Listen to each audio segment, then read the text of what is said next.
네, 오늘 말씀은 압살롬의 쿠데타에 대한 이야기를 같이 나누고자 합니다. 그의 아버지 다윗은 많은 자식을 뒀습니다. 다윗은 공식적으로는 9번 결혼했다라고 성경책이 나오고, 비공식적으로는 얼마나 결혼했는지는 천국 가서 물어봐야겠죠. 아무튼 많은 자녀를 두었을 겁니다. 성경에 나오는 인물 외에도 많이 두었겠죠. 가부장적 사회였던 이 고대 시대에는 아버지 위주로 돌아가게 되어 있습니다. 그러나 남자들은 부부생활 살아봐서 다 압니다. 혹 부인이 한 명이라도 더 늘어나면은 내 명줄이 짧아지겠구나 라는 생각을 다 한 번씩 합니다. 누군가는 일부 다처제가 좋겠다, 옛날에는 그렇게 살았네 라고 할 수 있겠지만 결코 그렇지 않거든요. 아마 다윗도 여러 왕비가 있었지만 이렇게 평탄한 삶을 살지 않았을 겁니다. 오늘 말씀은 이 압살롬의 이제 쿠데타의 뒷부분 이야기를 제가 같이 읽었는데요. 쿠데타가 일어난 것만 봐도 이 다윗의 이 말년이 좋지 않다라는 것을 우리가 알 수 있죠. 어쨌든 다윗의 가계도만 보더라도요, 한번 찾아보세요. 나중에 다윗의 가계도만 쳐도요, 그 왕자들이 아주 많이 나옵니다. 아마 궁 안에서는, 다윗성 안에서는요, 많은 시기와 질투가 있었을 거예요. 왕비들이 자기 배에 낳았은 그 아들들 이렇게 모여다가 얘기하겠죠. 야, 다 모여봐. 압살롬 모여봐. 솔로몬 모여봐. 라고 하면서 각자 왕비들이 이제 자기 자녀들을 다 소집했을 거예요. 야, 이 녀석이야. 내가 너, 압살롬 형 앞에서 말 더듬지 말라 그랬지. 내가 너 그럴 줄 알았어. 내가 얼마나 속이 터지는지 몰라. 내가 진짜 너 때문에 진짜 얼마나 싫은지 네가 아니? 너네들 왕 꼭 시킬 거 말고, 안 그러면 얼마나 내가 치사한 꼴을 보겠냐 하면서 왕비들이 그 자식들을 막 단둘이 쳤을 거예요. 뻔하죠. 엄마들은요, 나를 쏙 닮은 자녀들을 보면요, 측은하게 여깁니다.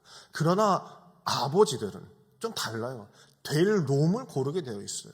어쩌면 다윗의 눈에는요, 진짜 압살롬이 될 놈이었어요. 왕감이었죠. 그것은 이유가 있었습니다. 그의 어머니 압살롬, 어머니가 있었는데 이 왕의 딸이었기 때문에 이 떠돌이로 10몇 년 동안 살았던 이 다윗과는 전혀 다른 계급을 가지고 있었던, 지위를 가지고 있었던 여자였습니다. 이 그술 왕의 달매의 딸 이 마아가였어요. 그 여인은 성경에서 정확하게 아주 자세히 기록은 하진 않지만 아주 아름다운 외모를 가지고 있었고 학식이 뛰어났다라고 이렇게 이야기를 하고 있죠. 이 그의 아들 압살롬도요, 그 모양새가 아주 뛰어났다, 왕감이었다라고 이제 흔히들 알고 있습니다. 당연히 다윗의 왕위를 이을 사람은 압살롬이었을 거예요. 근데 다윗은요, 말년이 될 때까지, 정신이 흐릿해질 때까지 세자를 정하지 않았습니다. 세자를 정하지 않았어요. 그런데 어느 날 이런 일이 터지게 돼요. 압살롬의 누이 다말이라는 여인이 있었는데 그 엄마의 그 딸이라고 아주 예뻤던 것 같아요. 암놈이라는 이 이복 형제가 그 다말을 겁탈하게 되죠. 그 후로 이 압살롬은 아버지께 이걸 좀 해결해달라라고 했는데 묵묵부답이었어요. 그래서 압살롬이 자객을 통해서 축제 기간에 암놈을 살해합니다. 그리고 나서 이 압살롬은 3년 동안 자기 외가 때 그 나라, 어머니의 나라에 이제 피신해 가 있었죠. 그러다가 이제 다윗이 요압 장군이 데리고 오고 나서도 2년 동안 압살롬의 얼굴을 한 번도 쳐다보지 않았다라고 이렇게 성경에서 나옵니다. 어쨌든 5년 동안 이 압살롬 얼굴 한 번 보지 않고 있었던 거예요. 어쩌면 압살롬의 마음에는 내 누이 다말이 그렇게 겁탈을 당하고 그렇게 죽어가고 내 형제들이 다 죽어가고 있었는데 왜 아버지는 무슨 말 한마디도 하지 않고 처리도 해주지 않느냐라는 생각을 가지고 있었을 겁니다. 이런 일들이 벌어지고 있을 때가요, 다윗의 60대라고 추정을 합니다. 고대 왕들이요, 꼭 해야 할 일이 몇 가지가 있었는데 국방의 일, 그 군수 통권을 가지고 있는 그런 일도 하겠지만 재판에 대한 굵직굵직한 그 사건에 대한 재판을 해줘야 되는 것이 왕들의 일이었습니다. 그런데 성경에서 보면은 그 5, 60대의 이 다윗의 일생을 보면은 그렇게 그 정사에 관심이 없었던 걸로 나옵니다. 백성들은 이 다윗이 재판도 잘 안 해주고 정사에 관심이 없는 걸 보고 원성이 자자했어요. 이것은 압살롬이 그 이후에 쿠데타를 준비하면서 행한 일들을 보면 알 수 있습니다. 40대까지는 그래도 이 다윗은 정벌도 잘하고 왕다운 면모를 잘 보여주었던 왕이었어요. 그런데 이 50대가 되면서부터 일이 하나씩 생겨나기 시작하죠. 늘 우리가 많이 들어왔던 이 밧세바 사건도 50대에 일어난 사건입니다. 그 죄로 인한 후유증이 60대에 이르기까지 계속 되어가고 있었어요. 말년에는요, 낙엽도 조심하라는 얘기가 있었습니다. 다윗도 말년에 그럴 줄 몰랐어요. 그 사람이 그럴 줄 몰랐죠.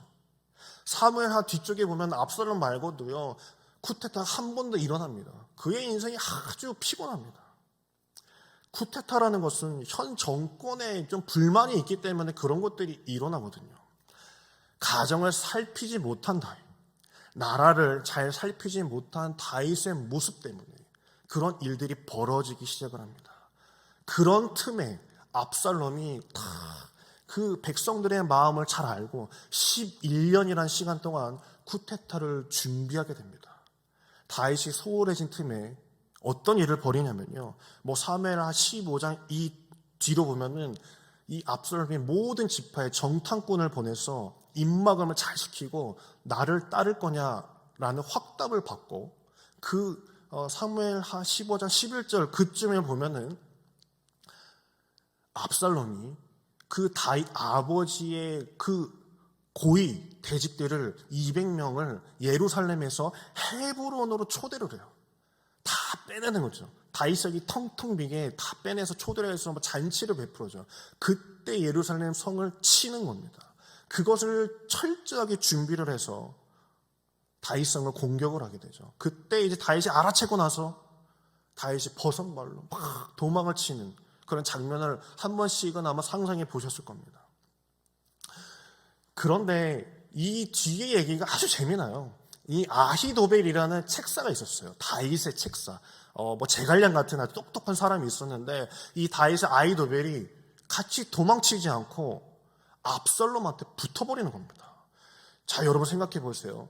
다윗의 아주 충신이었던 아히도벨이라는 책사가 쿠데타 정권에 붙어버렸어요. 그러면 다윗의 정권은 어떻게 보일까요? 다윗의 정권은 무슨 문제가 있으니까 책사도 떠나고 압살롬한테 붙을 거 아니야 라는 이런 소문이 돌겠죠. 근데 아히도벨이 딱 그렇게 붙어버리니까 다윗의 입지가 너무나 좋지 않은 겁니다. 아히도벨이 처음으로 압살롬에게 이렇게 해보세요 라고 했던 수가 뭐냐면요, 사무엘하 15장 16절쯤에 보면요, 이런 얘기가 나와요. 아마 한 번쯤 읽어보셨겠죠? 다윗이 일부러 남겨둔 다윗성에 있었던 후궁들 10명과 저기 모든 백성들이 보는 테라스 옥상에 올라가서 너네 아버지의 후궁들을 법탈해라 라고 이렇게 이야기합니다. 그리고 실제로 그렇게 일을 행합니다. 아버지의 후궁들을, 어머니들을 한 명씩 다 겁탈을 해요. 모든 백성들이 보는 앞에서. 이거 얼마나 모욕적이고 치명적인 그런 정치적인 행보였겠습니까? 그걸 다윗이 다 당하고 있었던 거예요. 압살롬은 아주 철저하게 준비를 하고 있었던 거죠. 고대 근동에서 왕의 첩들을 소유한다는 것은 내가 그 왕권을 장악했다라는 것이거든요. 그런데 이 장면들이요, 아주 더 재미난 게 하나 있어요. 어쩌면 모든 근원은요, 밧세바에서 시작된 걸 수도 있어요. 사무엘하 12장 한번 찾아볼까요? 사무엘하 12장 10절에서 11절이에요. 한번 찾아보겠습니다. 사무엘하 12장 10절에서 11절. 네, 읽겠습니다. 이제 내가 나를 업신여기고 햇사람 우리아의 아내를 빼앗아 내 아내로 삼았은즉 칼이 내 집에서 영원히 떠나지 아니하리라 하였고, 여호와께서 또 이와 같이 이르시기를, 보라, 너와 내 집에 재앙을 일으키고 내가 내 눈앞에서 내 아내를 빼앗아 내 이웃들에게 주리니 그 사람들이 내 아내들을 더불어 백주에 동침하리라 하라고 이렇게 이야기하고 있어요. 밧세바 사건 이후에 이런 이렇게 벌어질 것이다라고 성경에 기록이 되어 있어요. 그렇게 누군가 이야기를 했다라는 거예요. 누군가 예언을 했다라는 것이죠. 참 놀라운 것은 다윗이 동침한 밧세바가 누군지 이제 알려드릴게요. 밧세바는요, 아히도벨의 손녀였습니다. 아히도벨의 손녀였어요. 성경을 아마 꼼꼼히 읽어보셨던 분들은 아히도벨의 손녀라는 것을 아실 거예요. 이게 뭐 제가 추측한 게 아니라요. 사무엘하 11장 3절에 보면은 엘리암의 딸이요라고 이렇게 나와 있어요. 그리고 사무엘하 23장 34절에 보면요, 아히도벨의 아들 엘리암이라고 합니다. 아히도벨의 아들 엘리암의 딸 밧세바예요. 손녀예요, 손녀. 손녀가 밧세바였어요. 다윗에게 빼앗긴 거죠. 근데 아주 역사라는 게 재밌는 게 아히도벨이 쿠데타가 일어나는 그 순간 압살롬에게 딱 붙어서 처음으로 한 것이 사무엘하 12장에 나왔던 말씀, 바로 그 말씀을 정확하게 하게 됩니다. 정확하게. 아주 무섭죠. 냄새나는 개천이 있습니다. 냄새나는 개천. 여기 검단중앙교회 앞에도, 이 은하유치원 앞에도 복개천이라고 제가 들었어요. 이 청계천도 예전에는 복개천이었죠. 청계로 해가지고 다리 했던 거 옛날 분들은 아마 기억나실 겁니다. 거기도 냄새가 엄청 났었죠. 생활하수가 딱 몰리면서 그걸 덮고 거기 위에 다리를 얹고 나서 그렇게 살았는데 안에가 썩어가고 하니까 이걸 재건 사업을 해서 지금은 다 오픈을 시킨 거죠. 냄새라는 것, 썩어가는 것은 덮으면 덮어지는 게 결코 아닙니다. 덮는다고 덮어지는 게 결코 아니에요. 자신의 이 밧세바 그 사건을 다윗은 그냥 흐지부지 그냥 넘어가려고 했어요. 자신의 또 아들이 죽긴 했지만 그 후로 아무런 하나님한테 일을 보인 적이 없어요. 그리고 나서 쿠데타 이후에 아히도벨의 그 모략으로 아주 못 볼 꼴을 보게 되는 것입니다. 다윗은 이렇게 아주 치욕적인 모습을 보면서도 다윗은 머리를 짜내기 시작해요. 자신의 많은 스파이들을 궁여지책으로 다윗성으로 막 보내게 됩니다. 아마 아히도벨 이후 그 이야기를 보시면은 아마 후세라는 사람도 나오고 여러 가지 이제 책사들이 글로 이제 들어가죠. 시편 3편 1절하고 2절을 보면요, 이 다윗의 심정을 말하는 부분이 나옵니다. 시편 3편 1절하고 2절을 보면요, 제가 읽을게요. 여호와여, 나의 대적이 어찌 그리 많은지요. 일어나 나를 치는 자가 많으니이다. 많은 사람이 나를 대적하여 말하기를 그는 하나님께 구원을 받지 못한다 하나이다. 많은 사람이 그러는데 내가 구원을 못 받을 사람이다라고 사람들이 얘기하더라라는 것이에요. 그것은요, 왕가의 난 때문에, 다윗의 해이한 모습 때문에 땅의 소리에 귀를 기울이지 못하고 백성들의 죽어가는 그 신음소리에 반응하지 못했던 것을 이야기하는 게 바로 이 부분입니다. 말년에 참 못 볼 거 다 보고 당할 거 다 당하고 있었던 게 이 다윗의 말년이었습니다. 어찌 사람이 이렇게 변하게 된 걸까요? 제가 고등학교 때 동아리가 있었어요. 기독교 동아리가 하나 있었습니다. 거기서 이제 활동을 했었는데 저희 때 동아리는 뭐라 그럴까, 가입하는 이유가 여러 가지가 있었지만 저희는 부평고였고 저희 옆에는 부평여고가 있었어요. 거의 고등학교 때 보면은 이 남고랑 여고랑 이렇게 조인해가지고 같은 동아리끼리 막 놀기도 하고 뭐 행사도 준비하고 막 집회도 이렇게 열고 막 그러거든요. 그러면 이제 남자애들이 이제 뭐 옆에 여고랑 뭐 한다고 이렇게 그 동아리를 막 꼬셔가지고 뭐 하는 경우가 있어요.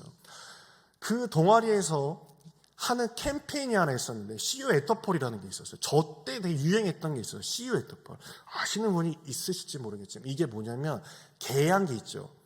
태극기 올리는 그 개양기, 거기를 두고 그 기독교 동아리 이제 기도하는 애들이 모여가지고 동그랗게 서는 거예요. 그 두 손을 이렇게 잡는 거죠. 저희는 남고였거든요. 남고 이제 동아리 애들이 징글징글한 애들이 이렇게 손을 잡고 개양대에 동그랗게 이제 서요. 그러면 거기서 저녁 먹고 저녁 시간 이제 야자하기 전에 두 손을 잡고 막 나라를 위해서 막 지금 생각하면 너무 이렇게 웃기고 창피하고 막 그런 모습 있죠. 두 손을 잡고 막 기도를 하는 거예요. 그럼 학교가 어떤 곳입니까? 되게 불신자들이 가득한 곳이에요. 막 그러면 애들이 위에서 야 쟤네 뭐하냐고 막 그렇게 했었어요. 근데 그때 동아리 이름이 마하나임이라는 그 동아리 이름이었습니다. 창세기 3장에 보면은 1절, 2절에 보면은 야곱이 그 삼촌 집에서 이제 다 챙겨가지고 나와가지고 약복강 나루터 거기가 마하나임 자리거든요. 거기서 3장 1절하고 2절을 보면은 마하나임은 하나님의 군대라는 뜻을 가지고 있어요. 이 마하나임이요, 창세기에 한 번 나오고 사무엘 하에 한 번 나옵니다. 사무엘 하에 한 번. 환도뼈를 치셔서 버티고 버텼던 그 약을 탁 치시면서 복의 근원이 누구인지 알려주셨던 그곳, 하나님께서 치신다는 곳이 바로 마하나임이거든요. 그런데 오늘 사무엘 17장을 보면요, 다윗이 압살롬과 전면전을 딱 부딪히기 전에 마하나임으로 들어갔다라고 이렇게 이야기를 하고 있어요. 오늘 사무엘하 17장 26절에서 29절을 보면요, 27절입니다. 다윗이 마하나임에 이르렀을 때에 라고 얘기하고 있죠. 세 개의 족속의 사람들이 와서요, 그 다윗을 따르던 무리의 그 백성들을요 불쌍히 여겨가지고 먹여줬다라는 게 오늘 말씀의 주된 내용입니다. 29절을 세 번역으로 딱 읽으면 이렇게 얘기하더라고요. 다윗과 그를 따르는 사람들에게 주었다라고 이렇게 이야기합니다.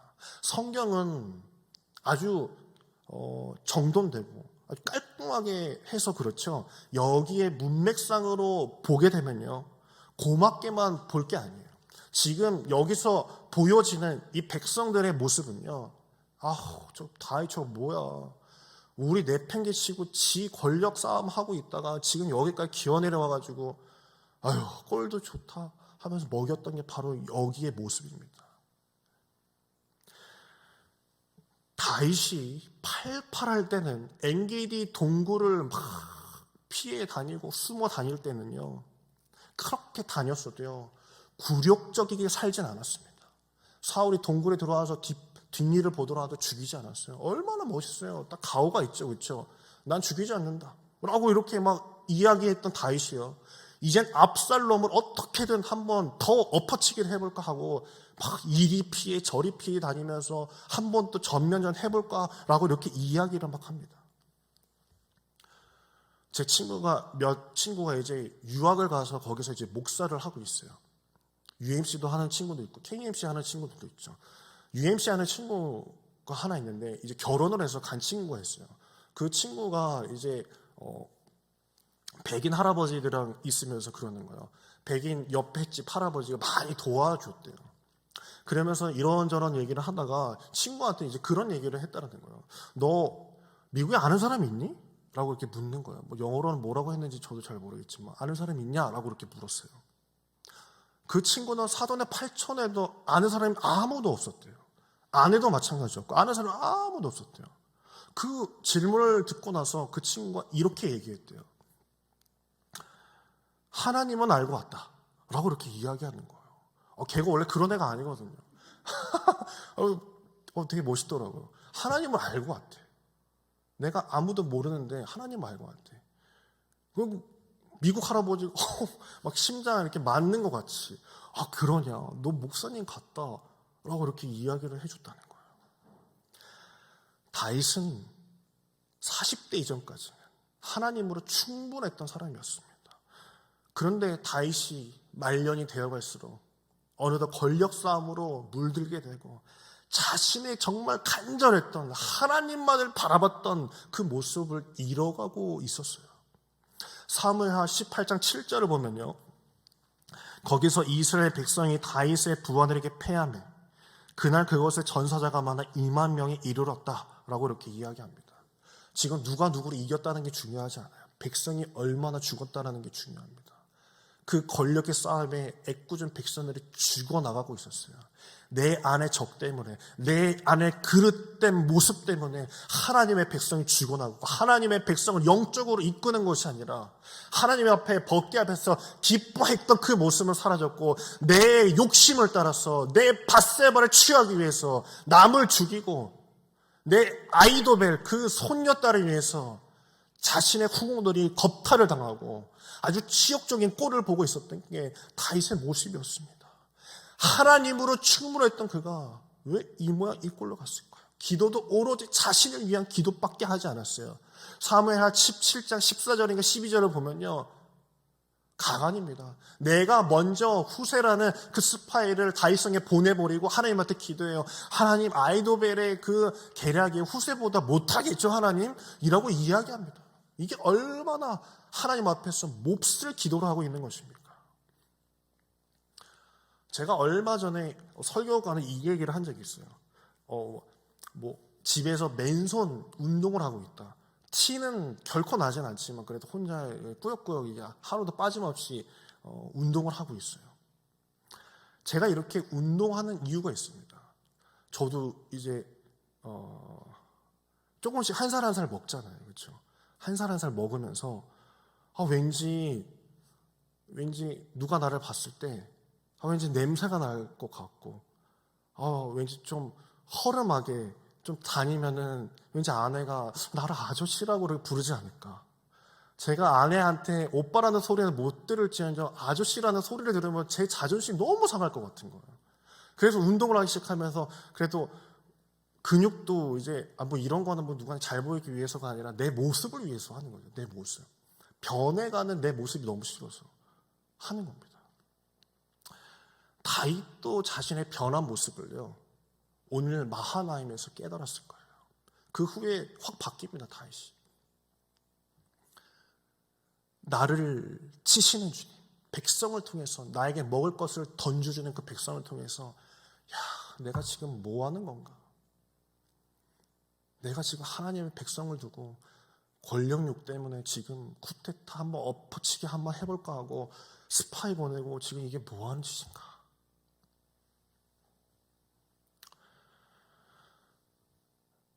10년 전 이야기입니다. 꽤 오래된 이야기예요. 어느 교역자가 이 교역자 이동이 있을 때죠. 교역자가 이제 중고등부 설교를 이제 한번 하러 가야 되는 거예요. 그러면 그 회장하고 이제 전화를 하죠. 오늘 나 설교 다음 주에 설교인데 이 설교 할 거야. 10편 23편 할 거야. 알겠지? 회장하고 전화를 하는 거예요. 제목이 뭐예요? 여호와는 나의 목자시니. 그렇게 적어. 근데 그 회장이 그러는 거예요. 그게 다예요? 이렇게 얘기하는 거죠. 뭐 더 필요하냐?